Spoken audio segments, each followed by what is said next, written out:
is that lady on your piano? Well, this is my grandma, Loretta, and on my dad's side, I could tell you so much about her.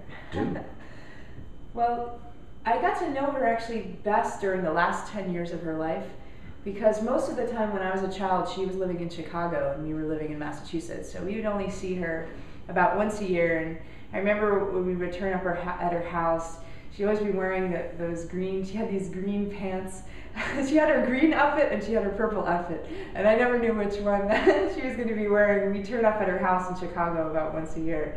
But as I got older in college, I would see her sometimes over the holidays, and then she moved to be closer to my parents in Virginia when she got older, and so then I got to see her all the time, and that's when I really got to know her.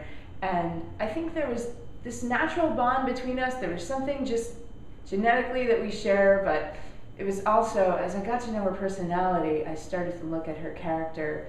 She's somebody who always knew how to make do with the little that she had, even in the hardest times of her life. She always knew how to look on the positive side, and she was the kind of person that could just make everybody in the room feel better and just, yeah. Did she have hard times?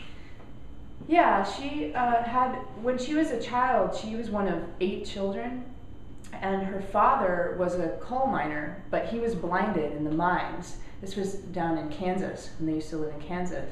And so they had to move closer to be with the rest of the family up in Chicago because her father couldn't work, and so they needed to bond together with the other members of the family. And all the boys in the family, as soon as they got to be old enough, had to go out and find work because the father couldn't work anymore. He was blind.